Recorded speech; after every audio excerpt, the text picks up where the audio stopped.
Hello, welcome to Gardener's World and the bank holiday weekend, which is traditionally the time when you can really tackle something and get on with those jobs that you don't really have time to finish during a normal weekend.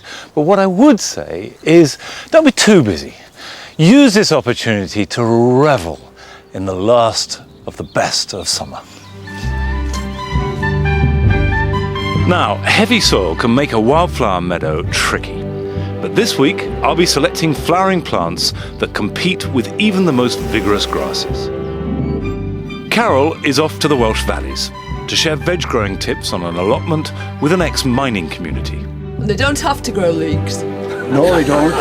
It's not compulsory. And we've asked the plant hunter, Tom Hart Dyke, to seek out some exotic plants that will survive our winters. So peaceful. Although not all of them will need a cuddle to ward off the cold.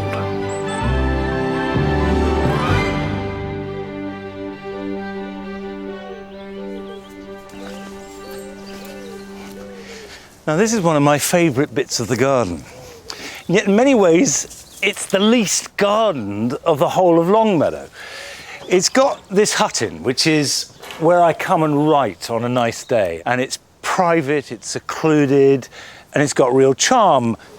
Now, I like this piece of garden because of the way it feels. Some spaces just have the right vibe. It's to do with proportion and space. The tulips in April are followed in May by cow parsley, and the grass grows straight and tall. But by July, it is starting to lose its freshness. And although I think it's lovely, I would like more flowering plants. So I'm planning to make a wildflower meadow here. But the first thing I've got to do, whatever happens, is cut this grass and clear it away.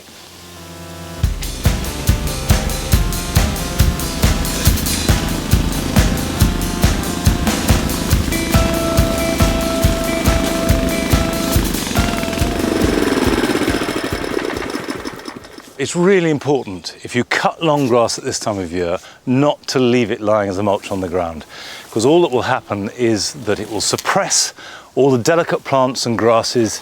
You'll get bare patches, and next year you'll have thuggish weeds and the coarsest grass. And that will lose that light, ethereal quality that makes it so beautiful in spring and early summer. Get that on there. Now, having cut this, raked it, cleared it, I could leave it. The problem I have in here is we don't really have any wildflowers. I've got a few bulbs I put in, but not much else because the ground is so rich and heavy. Conventional wisdom says you can't have a wildflower meadow with rich soil. You need low nutrients so that the grass doesn't take over. But it can be done. You can just do it round a tree or in a corner of the garden where you want it to look natural and be fresh and yet also have flowers. And that's what I'm going to do here. I'm going to make essentially a wet wildflower meadow. And talking of wet, it's beginning to look like rain. Nigel, come on. So I think I'll go indoors for a bit.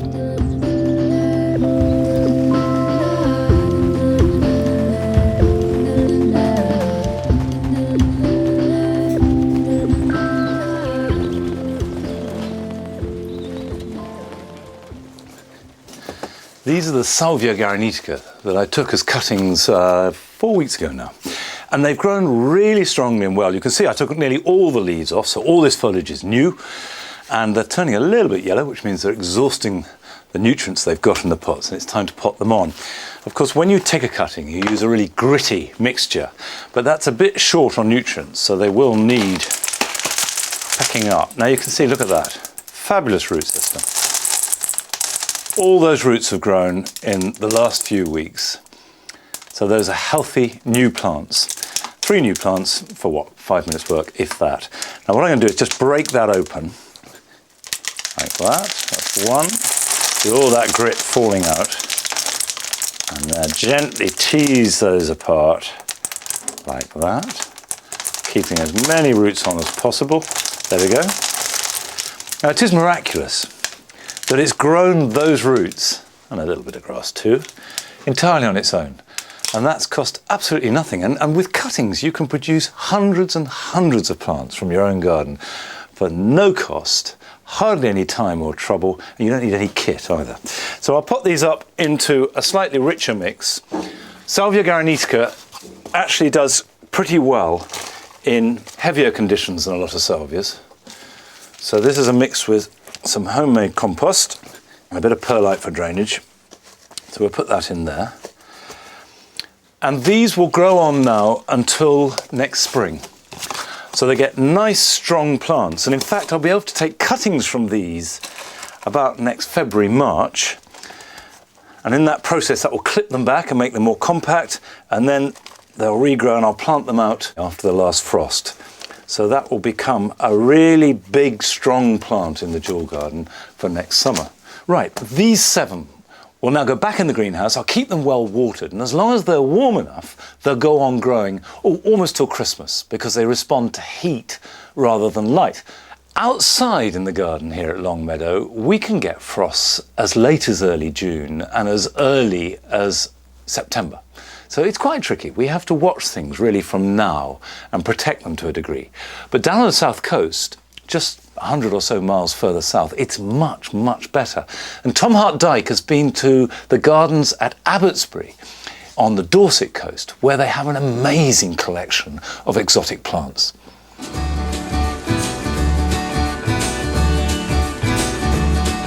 As a plant nut teenager with no driving licence, there was only one way to get to the gardens I wanted to see, and that was by push bike. So in 1995, I cycled for 2 days to get from my home at Lullingstone in Kent to Abbotsbury in Dorset.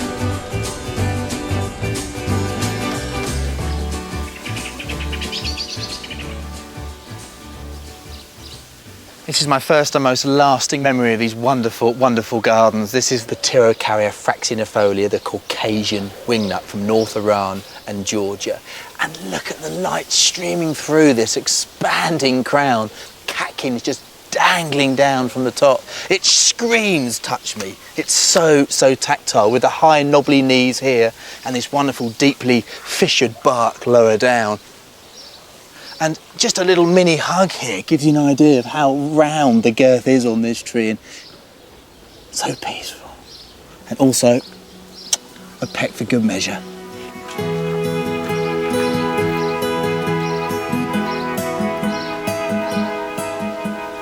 My horticultural socks have been knocked completely and utterly sideways. This is the oldest part of the Abbotsbury garden, the old kitchen garden going back to 1765, and look at the difference now with this tropical cottage garden effect that's been created here.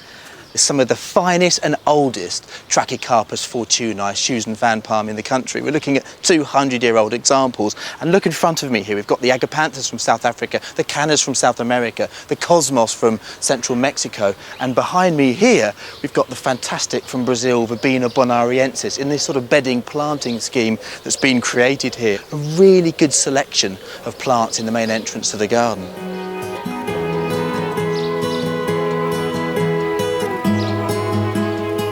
The gardening team here are blessed with the most amazing climate. And who better to tell me about the secrets of the Abbotsbury Subtropical Gardens? The wonderful curator, Steve Griffith, has been working here for 20 years. Now, you inspired me at a young age, Steve. At the age of 19, I came here to see this garden. And because of seeing your fantastic place with a wide range of plants, you inspired me to go abroad. Because to me, coming to Abbotsbury, I saw all corners of the globe in just a few acres. Now, but one thing I've always wanted to ask you, Steve, is you've got a lovely microclimate here. English Channel just a few steps away. But what have you done to increase the range of plants that grow here? Well, getting the microclimate right is really important. We had to fill the holes from the shelter belt that got damaged in a big storm in 1990, so we did lots of tree planting. We've got a range of home oak trees, Quercus ilex, which keep the leaves on in the winter and they trap warm air and stop radiation frost coming in, keeping it a bit warmer, just a few degrees. And of course, we generally have more average hours of sunshine on this part of the coast, which gives us a long growing season. And the plants tend to harden off and ripen off for the coming winter. And it all combines to create some magnificent microclimate. Do you use the knowledge of where these plants originally grow to improve your husbandry here at Abbotsbury to have this wonderful range of plants? Well, yeah, of course. I mean, if I see something perhaps from the Himalayas in China that grows in a warm, temperate forest with lots of humidity and moisture, then I'll put it right down in the bottom of the valley where it is a bit like that. and plants from perhaps the southern hemisphere, Australia, New Zealand, will be a more open site, gets the sun on it all day. So you use the topography of the land in the garden to find the right place for the plant. Now, Steve, there's so much stuff here that grabs my horticultural eyes, but I have to say, this to me is an old friend. I saw this 2 years ago in Bolivia, Fuchsia boliviana, to 25 feet tall, on these wonderful, wonderful sloping cliffs in the Amazon. Where did you get yours from? Well, this was a cutting off from a friend that had it as a house plant, basically. It's a different story then. Yeah. not quite so exciting. Not quite exciting. Now, the key thing for me to ask you is that in the ground? Is that lifted during the winter months? That one's been out for 2 winters, well wrapped up, protected. No damage at all? Oh yeah, the top's been burnt off, and a lot of that is this year's growth, so it has been hammered. But it's flowering on this year's wood, so yes, yeah. You could say, well, it doesn't matter if it gets burned at the top, Yeah. particularly then. And we'll always take insurance cuttings and have a few extra plants to put under glass for the winter should we lose it. So it's a matter of keeping the balance right, just in case.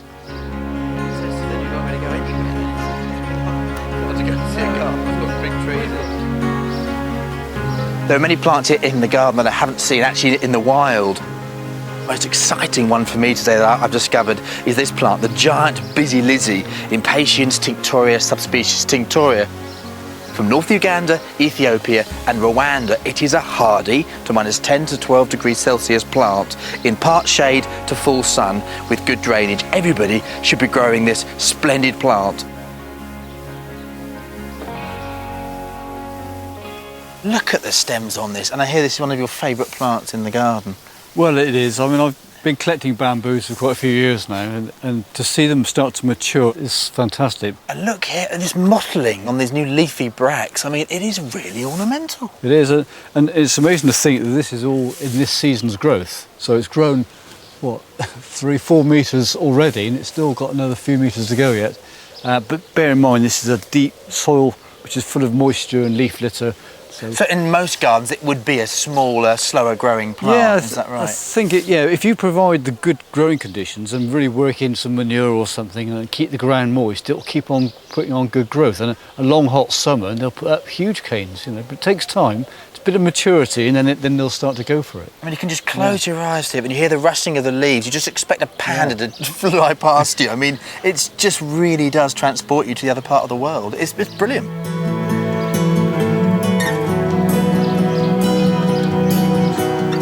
Yet again, 16 years since I was here as a teenager, this garden has inspired me, and it's taught me one basic thing: research your plants' cultural needs and your garden will blossom.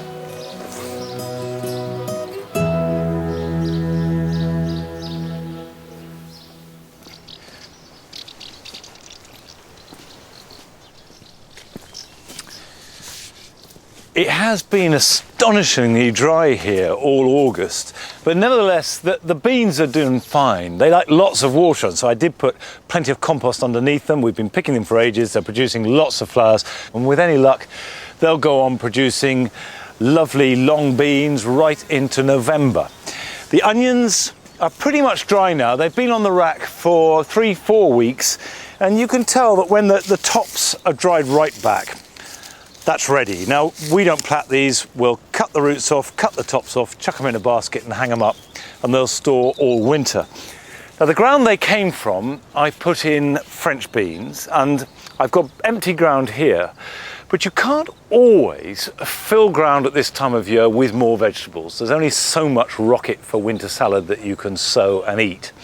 And yet you don't necessarily want to leave it empty, because if we have a mild winter, that will fill up with weeds, and that's just more work. So this is the perfect moment to sow green manure. And I've got some Hungarian grazing rye, which I'm going to put in the end here where the Charlotte potatoes were. Now, green manure works on the principle of growing a crop which feeds the soil rather than you, because the roots work into the ground and give organic matter, and the top growth can either go on the compost heap or be cut, wilted and dug back into the soil.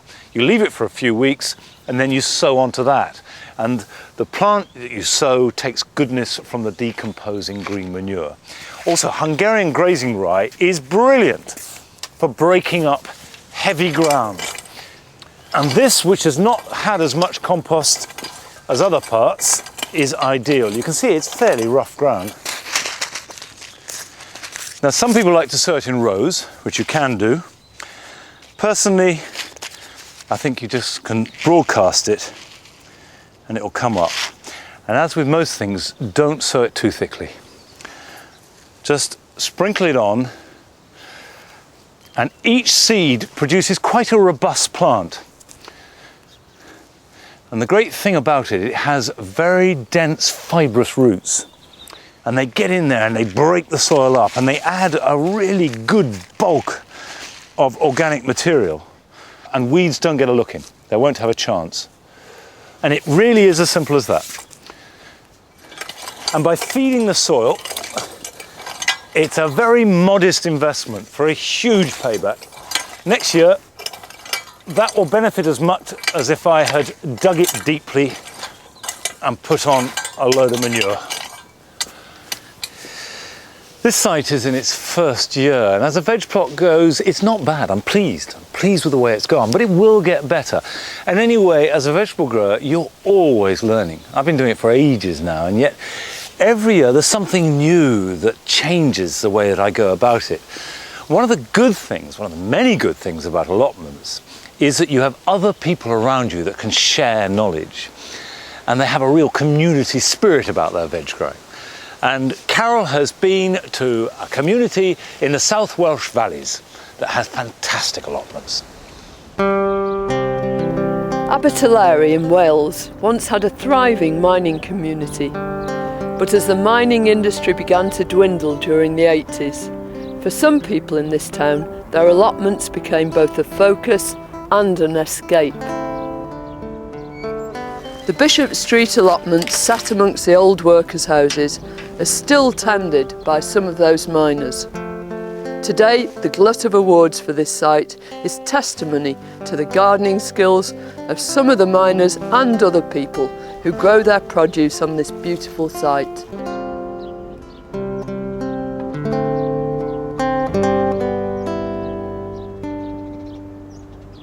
Every allotment has a star performer, and on this site, it's Jack Davis. Your plot is phenomenal. Yeah. Oh, it ain't bad at all, fairly. Even if I say so myself. I'm sure everybody does. In fact, I know everybody does, because haven't you won best plot in the whole allotments? Oh, quite a few times, yeah. I have, yeah. Yeah, well, it's magnificent, it truly is. How long have you been here? I'd say 20 plus years. Right. You know. And when you came, was it all sorted and everything straightened out? No, I had to put a lot of hard work in. I double dug it from the top to the bottom. Yeah. And really manured it well, like, you know, and I haven't looked back since. But these, I recognise straight away, are carrots. That's right. And they're up in the air. Well, I put them up in the air because they do advocate that the carrot fly will not go higher than 18 inches. Yeah, that's what they say. That's what they say, but I've done it a couple of years now and they work really well, you know. Can we have a look then? Because they're pretty thickly sown, aren't they? I just chuck the packet in, you know, like. What, a whole packet in here? Yeah, just spread them out, like. So you use some of them thin? I like them young like this, you know. They're good eating, them, like. I mean, you can't beat that on your aren't plate. those beautiful? So clean and fresh and, as you say, there's no carrot fly at all there. none whatsoever. No. I think those might just have to come home with me, don't you? Well, why not? Jack's not the only gardener on these allotments to have picked up a trick or two. Kath Chivers grows totally organically and has a beautiful naturalistic plot where she loves to experiment with different ways of growing. You've got a strange sort of heap of straw in the middle of your allotment. Oh yeah, that's the last 2 years as well. I do my potatoes under straw. First of all, I do just a little trench, about 2 inches. Yeah. Put the straw on it. Right. Then lay the potatoes and put the straw on top, about a foot and a half. And I just let it grow on its own because I find the moisture is always there underneath. The straw keeps it wet all the time. So is there no earthing up? You don't have to No, I don't it? earth up, no, nothing at all. And what's your crop like? It's the ones I had this year, they were huge. Weren't they? Huge potatoes, yeah, very good. I'll tell you what, Kath, it's a very, very happy allotment. Oh, thank you very much.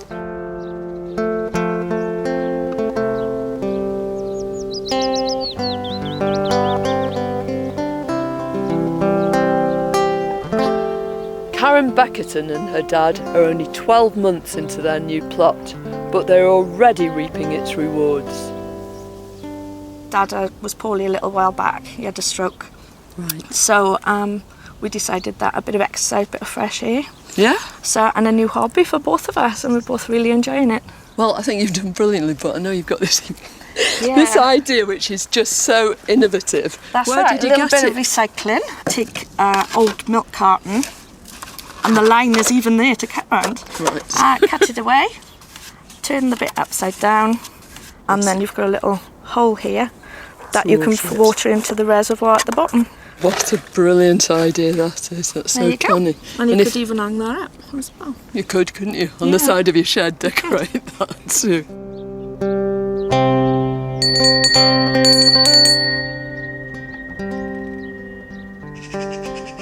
So do you notice any difference between the men's plots and the women's? Yes, the men plant more formally in straight rows. Yeah. And I was a crooked. What makes the Bishop Street allotments so special? I think it's camaraderie, the friendship. We're all together, we involve new people as soon as they come on. And for people who are just starting up, it must be wonderful to have the benefit of all your experience. Well, they get all the help of the experience, Yeah. you know. I think that's what encourages new people to come in. There's nothing worse than going to a place and not being accepted. They're accepted straight away as soon as they come in. Right. And we don't get leavers. Right. And they don't have to grow leeks. No, they don't. It's not compulsory.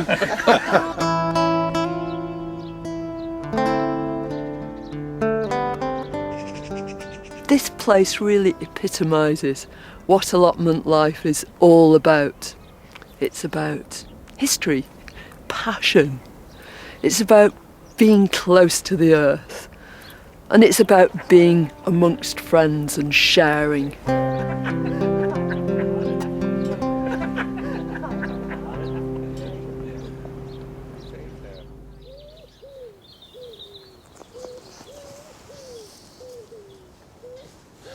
Now that I've raked up all the grass, this wet flower meadow is ready to be planted up. Although it's as dry as a bone now, this ground is actually really rather heavy and damp. And a conventional wildflower meadow wouldn't work here at all because the grass grows too strongly. So what I'm doing is choosing my plants carefully so they can cope with the muscularity of the grass as it develops. I'm starting with primroses, which are underneath the apple tree. Primroses like woodland and hedgerow, so a little bit of shade, a little bit damp. And they will grow and flower before the grass gets established, in about March, April time. So I'm putting a drift under here. You can use plugs like I've got here. Now, you get these in trays, and they look like a mass, but each one is an individual plant that's been grown on. It's got a nice root system. The advantage of this is it costs pence, not pounds, and also they're very easy to plant. Just simply with a trowel, make a slit, if you can, in this hard ground, and just wedge them in. Just take that one out, pop that in, and that'll be fine. So it's very quick to build up multiple plants. I want to establish a clump of meadowsweet here on this side because this is damper. We've got the shade of the hedge. You can see there's plenty of moss on the ground, which implies dampness. Now, at the moment, it looks insignificant. Just a little plug like that growing. But meadowsweet, or filipendula, will grow 5-6 foot tall in the right conditions. So easily able to cope with the most robust grass around it. The danger is it's a bit robust itself. So I'll just put a few little clumps around this area and be prepared to weed it out if need be. As it grows, it develops quite woody stems, and those carry great plumes, white plumes of flower. Very distinctive and very strong. You can buy wildflowers from some garden centres. Otherwise, you can find plenty of specialist suppliers online. And this is the Devil's Bit scabious. And it's called the Devil's Bit scabious because it was used for all kinds of ailments. The roots were made into concoctions and for coughs and colds and all manner of things. And it was said that the devil was so jealous of its healing powers that he bit off the root. And like all scabious, it has dense little tuffets of flower. There's a temptation to squeeze these plugs in to fit the hole, but that will just damage the roots, so I'll make a larger hole there. Pop that in. Now I'm aware that this is just a start. Then there'll be bulbs to add and more plants, and this will evolve with a little bit of attention and care over the next 2, even 3 years. But that's the fun of it. It's a project, and that's what gardening's all about. However, if your focus is much more on this weekend, here's some jobs to be doing right now. At this time of year, one's carefully grown brassicas can be ravaged by the brutal depredations of the cabbage white caterpillar. This comes in 2 forms, the large or the small. The large, which is yellow and black, and the small, which is deceptively green and often merges into the background of an otherwise healthy leaf. You have to remove them before they remove all the foliage. The best way to do it is just to go around every day and pick them off by hand. What you do with them after that is up to you. Dahlias are one of the stars of the garden, but to keep them flowering for as long as possible, it is important to deadhead them, practically daily. When the flowers have finished, they form a conical, pointed bud, and that's what you should cut off. If the bud is round and plump, then it's a flower that's yet to open, so obviously leave that on. If in doubt, wait a few days, but keep checking them, because the more you deadhead, the more they will flower. All citrus plants will produce flowers and fruit right round the year, so they need constant attention. However, they don't like being overwatered. The solution is to give them a liquid feed at this time of year once a fortnight. One high in potash is best, like comfrey or liquid seaweed. That feeding can then be tailed back as we go into winter.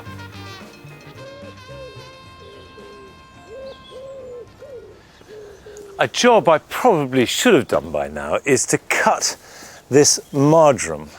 We've got the yellow and the green marjoram, because to get the best of the new growth for herbs, you need to cut it regularly and not let it flower. However, the bees love the flowers, so by leaving them on, we've had a mass of insects. And if you remember, I planted up this basin here with herbs to give a little mini herb garden, and it's done very well on the whole. What I am going to do now is to cut this back, and particularly time, if you want to keep harvesting it, which you can do right into winter, you want soft new growth. Otherwise you get woody bits in your soups and stews, and that's not so good. So as it finishes flowering, just take its top knot and cut across, like that.